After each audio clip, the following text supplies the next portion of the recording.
Isabelle Maréchal. Aussi pertinente que touchante. Émotionnelle ou rationnelle. En accord ou à l'opposé. Les rencontres de l'heure. Parlons un petit peu de politique. Vous me connaissez, j'adore suivre ce qui se passe à Québec, à Ottawa, aux États-Unis, un peu partout finalement, parce que vous savez, la chose politique, ça devrait tous vous intéresser parce que si on n'est pas au courant de nos affaires, il y a quelqu'un qui va s'occuper de gérer ça pour nous. Exact. Si tu t'occupes pas de la politique, la politique s'occupe de toi. Oui, et pas toujours comme tu veux. Stéphanie Touga est analyste politique. Merci Stéphanie d'être là. Et justement, écoute, je viens de faire un segment qui a beaucoup intéressé les auditeurs et auditrices sur la fameuse surtaxe de 100% ces véhicules électriques. Je veux dire, ça nous occupe beaucoup dans l'actualité depuis hier parce que même l'ambassadeur chinois au Canada a réagi ce matin pour dire que pas content. Ben non, évidemment pas content. Puis dans un contexte où les gouvernements nous disent à quel point on doit bouger vers les véhicules électriques, on doit bouger vers une transition écologique, que les changements climatiques, c'est important, que ça va être le mal de notre siècle. C'est sûr que de voir des surtaxes comme ça sur des véhicules électriques alors que les citoyens peinent à joindre les deux bouts et donc peinent à acheter des véhicules électriques qui sont très chers.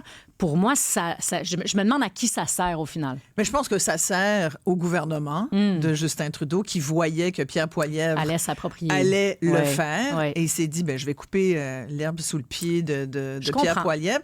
Ils sont justement les libéraux de Trudeau en cabinet en retraite à Halifax. Exact. C'est clairement une décision politique. Ben oui, évidemment, c'est une décision politique. Je pense que tu mets le doigt dessus en disant que Justin Trudeau souhaitait se réapproprier cet enjeu-là, souhaitait couper l'herbe sous le pied de Pierre Poilievre, qui, lui coupe l'herbe sous le pied depuis maintenant 2 ans. Justin Trudeau, qui est dans les sondages, donc depuis plus d'1 an maintenant, accuse un retard épouvantable derrière Pierre Poilievre. Là, on parle vraiment de 16 sondages, 17 sondages consécutifs avec 20 points de recul derrière Pierre Poilievre. Donc, évidemment que Justin Trudeau doit faire mieux. Essaie donc d'imposer un agenda politique en parlant de certains enjeux.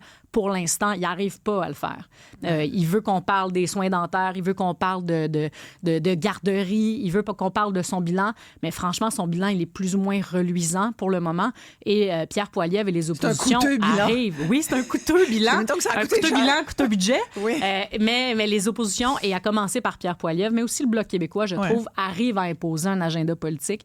Puis on dirait que Justin Trudeau, il est systématiquement en mode rattrapage. Il n'arrive pas à parler de son bilan. Ça m'a quand même surpris de voir que Justin Trudeau, avec père-fils, avait des rapports plutôt extrêmement de proximité avec la Chine. C'est traditionnellement les Trudeau. On arrive à collaborer, j'ai envie de dire. Exactement. Mais là, depuis quelques années, évidemment, on est en faux. Je ne sais pas si tu te souviens, les deux Michael qui avaient été... là, depuis, c'est quand même récent. C'est exact. Là, ça semble... Et Mélanie Joly a fait des pieds et des mains pour essayer de rectifier la relation avec la Chine. Mais c'est sûr que de voir donc cette fameuse surtaxe ce matin qui a été annoncée, la Chine doit grincer des dents. Là. Puis ils l'ont dit, ça va avoir des répercussions sur d'autres produits canadiens parce que, tu sais, on est dans un libre-échange international et donc on ne fait pas qu'acheter des autres. Les autres achètent de nous. Qu'est-ce qui se passe d'autre à Halifax, finalement, que tu pourrais nous dire? Qu'est-ce qui se passe à Halifax? Ce que j'entends, c'est qu'il y a beaucoup question des relations Canada-États-Unis. Évidemment, il y a une élection au sud de la frontière. Est-ce que le fameux Donald Trump sera à nouveau président des États-Unis? Qu'est-ce que ça a comme impact sur l'économie canadienne qui est au ralenti? Justin Trudeau veut-il partir en élection sur une économie qui en arrache avec des taux directeurs qui baissent? J'ai envie de dire que non. Personne ne veut partir en élection quand le taux de chômage est dans le tapis et quand les taux directeurs sont plutôt bas et que la relance économique peine à se faire. Donc, c'est sûr que les relations avec les États-Unis, c'est un enjeu. Ensuite, l'habitation. Les gens peinent à se loger. Et je dirais qu'on lie un autre grand thème avec l'habitation et c'est l'immigration. À partir du moment où le parc immobilier actuel est surchargé, il est sous pression, que les gens qui sont déjà ici, qu'ils soient Canadiens de naissance ou immigrants, peinent à se loger, bien évidemment que les gens qui sont sur place se disent peut-être qu'on en a assez en ce moment. Ou du moins, peut-être qu'on pourrait en avoir un petit peu moins à chaque année. Peut-être qu'il y en a trop qui rentrent pour l'instant. Surtout pour nous au Québec. Je pense qu'au Québec, là, évidemment. C'est ça. Évidemment, on reçoit beaucoup d'immigration temporaire, beaucoup de réfugiés également. Puis il y a le souci linguistique au Québec qui est toujours un enjeu de première ligne et que le gouvernement fédéral, à chaque fois, québécois se roulent un petit peu des yeux quand on leur parle de l'enjeu linguistique. Oui, complètement. Il y a le 16 septembre est une date importante quand même, parce que c'est une partielle. Évidemment, les gens suivent plus ou moins ça, mais c'est important, les partiels. Tu as absolument raison. Le 16 septembre prochain, c'est jour de rentrée parlementaire à Ottawa et jour de partiel. Il y a une partielle au Québec. Il y en a eu une en Ontario il y a quelques semaines. Les libéraux se sont fait ramasser, en bon français. On peut dire ça. Et là, il y en a une donc dans la salle Aymar-Verdun. Et ce qui est intéressant, c'est qu'en ce moment, il y a 3 formations politiques, le Bloc, le NPD et le PLC, qui disent « on va gagner ». Puis ça, c'est vraiment rare que ça arrive, que 3 formations politiques disent « je pense qu'on a une vraie chance ». Et ce qui est surprenant, c'est qu'ils ont tous une certaine chance. Mais ça reste une circonscription assez anglo, avec beaucoup, beaucoup de mixité culturelle, d'immigration. Donc, bon an, mal an, ça a toujours été, ou plus ou moins, libéral. Les libéraux ont quand même l'avantage, mais en ce moment, on pourrait penser que le NPD, avec un Craig Sauvé de son prénom, crée la surprise. Ça va être intéressant. Et si c'est le cas, ce sera une rentrée parlementaire qui part sur une autre défaite pour Justin Trudeau. Et ça mène à la question, est-ce que c'est encore lui l'homme de la situation? Poser la question, j'ai envie de dire, c'est un peu y répondre. En ce moment, c'est définitivement pas l'homme de la situation, mais il s'accroche. Oui, voilà. Puis Stéphanie, je pense qu'il y a en même temps d'autres choses là, qui aident pas. Entre autres, on parle beaucoup de Pablo Rodriguez, qui est quand même le lieutenant du Québec, qui, je pense, qui fait assez connaître son intention de venir à partir du moment où briquer la chefferie du Parti libéral du Québec. Exact. À partir du moment où tu dis « peut-être que ça pourrait me tenter », je pense que ta décision, elle est prise. Tu attends juste, donc, le bon moment pour l'annoncer. La course à la direction du Parti libéral du Québec commencera en janvier. On est encore très loin. Peut-être qu'il attend un peu. Il attend peut-être les résultats aussi de la partielle dont on vient de parler, en disant, au Québec, est-ce que je vais regagner mon siège, moi, s'il y a une élection?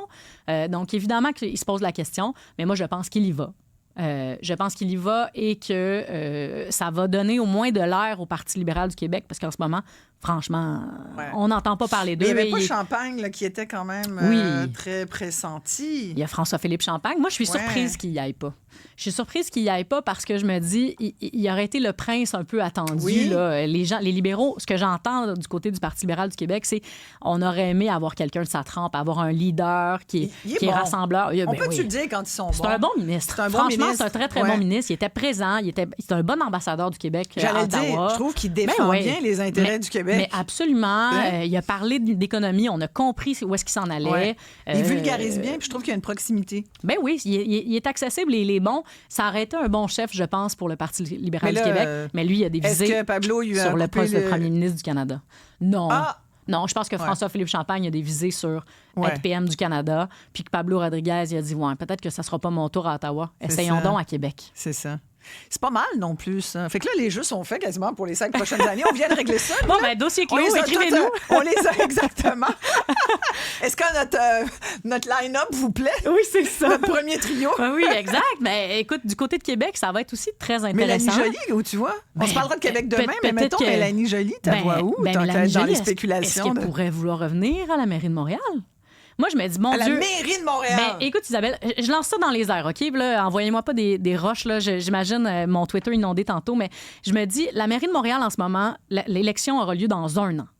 Pour l'instant, il y a personne qui s'est vraiment annoncé en disant, moi, j'ai envie d'aller affronter Valérie Plante, qui a déjà 2 mandats derrière la cravate. Mais le monde est pas il y aura de l'espace. Qui veut gérer des poubelles, des rats, des cônes, là où ça tire, des inondations? Évidemment. Mais c'est la métropole. C'est la métropole francophone en Amérique. C'est une ville où il fait encore bon vivre, même si, malgré tout ce que tu viens de dire, qui est tout à fait vrai, c'est un sacré défi. Mais quand même, on a une belle qualité de vie. Moi, j'habite Montréal. Je suis très contente d'habiter Montréal. Je trouve que j'habite dans le quartier Villeray. Oui. Donc, est-ce que ça pourrait tenter? Plateau. Ah ouais, c'est le nouveau plateau. Coûte cher, Villeray. Mais donc, il n'y a pas un quartier qui coûte pas cher. Non, c'est ça, exactement. Stéphanie, c'est un plaisir. Ben oui, pareillement. Demain. On se voit demain? Oui, tu vas me parler de ce qui se passe à Québec. Absolument, avec grand plaisir. Ça va toucher beaucoup nos auditeurs et auditrices. Merci beaucoup, Stéphanie. Bonne journée.